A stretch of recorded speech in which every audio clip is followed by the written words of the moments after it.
I'm Zoey. And I'm Elle. Welcome to the rundown for the week of August 23rd. Let's get this party started!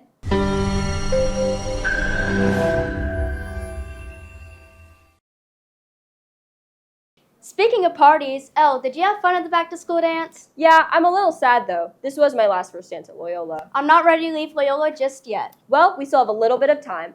Angel Pham reports on our prepared seniors' goals for this year. Senior year is already starting and I'm ready to end this year strong. I'm excited, but I want to see how everyone else feels about their last year. I'm really excited for soccer this year, kind of sad it's my last year. Last year I was out with the ACL tear, so excited to play one more year with all my friends. It's definitely going to be sad. It's my last year for soccer, and I'm going to miss all my friends, especially like my homeroom people. Definitely going to miss that. I'm excited for senior year, but I'm really sad to leave my friends at the end of the year.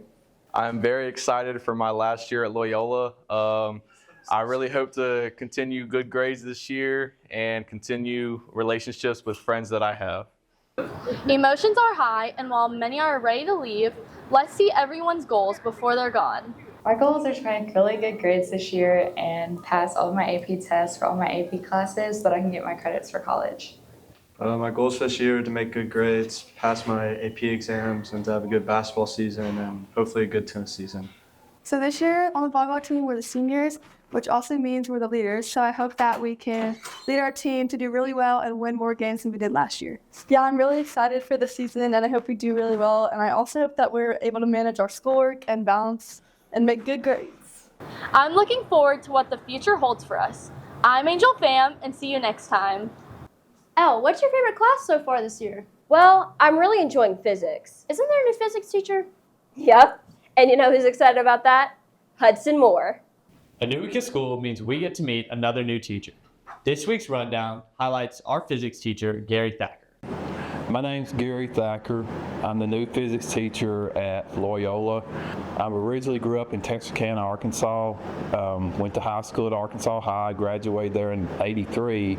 After I graduated, I went to Hendrix College and I got a degree in math, and then I went to Oklahoma State University to work on a master's, and I spent 34 years at Oklahoma State University, half the time teaching math and physics, the other half the time I was an electrician and I helped support HVAC research.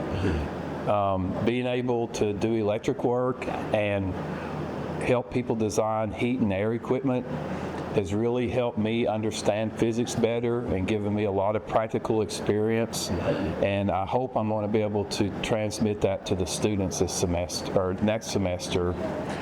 I'm really glad to be here. This is a really great school. The staff is awesome, the kids are awesome, and this puts me back closer to home where I can take care of where it's easier for me to take care of my mother. Again, I'm really glad to be here at Loyola and look forward to a great year. We're so glad to have you a part of our Flyer family. Join us next week as we meet another new teacher. This has been Hudson Moore. Thank you, Mr. Thacker. Wait, what's that sound?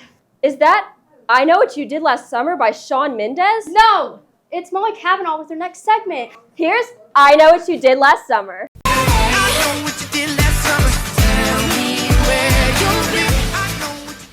How much did you think about school over your summer break?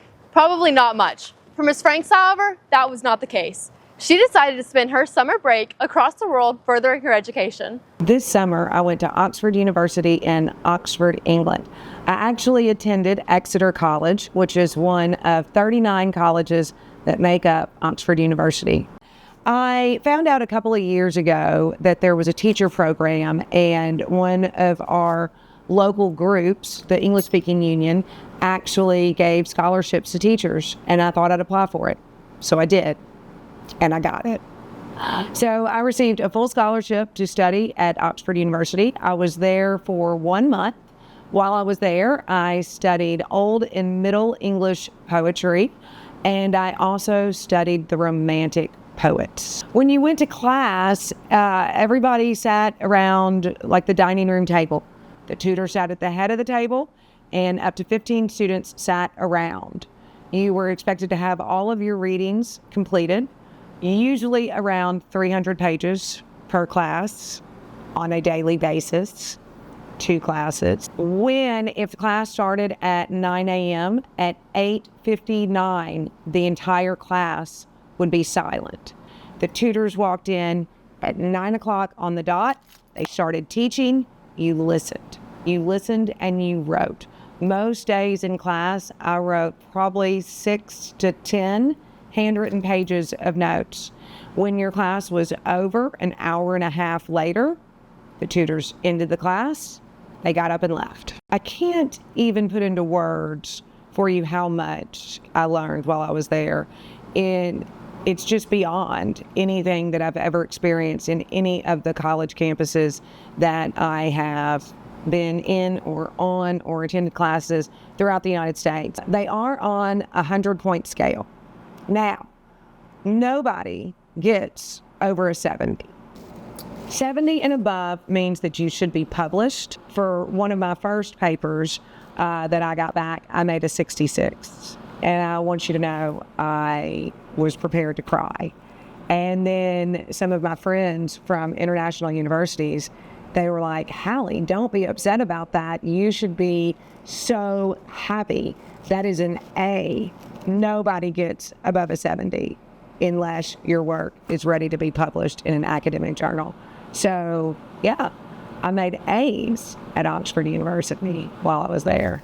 Those 2 of them. Thank you, Ms. Franks, for filling us in on how you spent your summer. That's all from me. This has been Molly Cavanaugh. Our fall sports are fast approaching. Ainsley Matlock gives us a little detail about our upcoming sports. With it being a new school year, that means that you're in a new grade and you get new teachers. But it also means that it's a new season for fall sports. As football and volleyball begin, this week we would like to highlight football.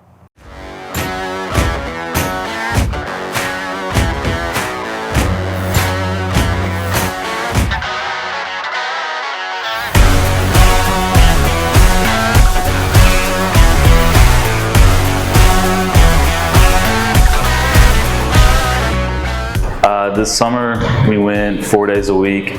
One of those days was usually more so football specific, so we've gotten a lot more football in this summer than years past. I'm happy with the work that's been put in this summer, but also glad that the summer's over and the season's finally here so we can start playing against somebody else and stop beating up on ourselves.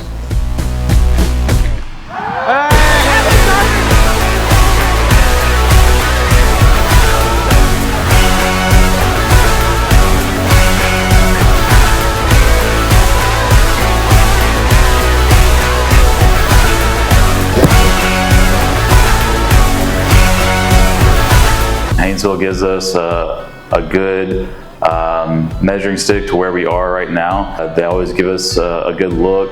They give us a little bit of a different look than we'll see from other teams in the district, but it's always a great competition, and it's a good team to play to see kind of where we stand. The funny thing about football is that it's like the ultimate team sport in that it takes everybody, and you can't just give it to one person and they do everything. Everybody has to do their job for every play, for any play to be successful.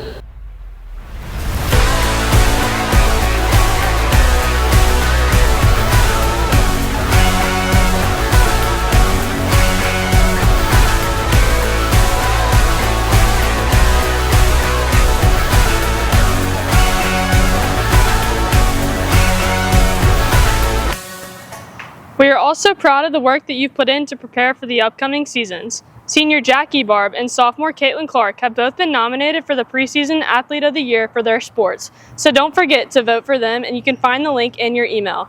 That's all for this week's Sports Report. I'm Ainsley Matlock. School might have just begun, but there's so much that's already happened. And there's so much more on the way. We hope you enjoyed this week's rundown. See you next week, Flyers! Ainsley Matlock gives us a little detail about our inset. Howdy, my name is Forrest Gump, and I'm from Alabama. You gonna cut that one out? See you next time, Floyer. Everyone else field.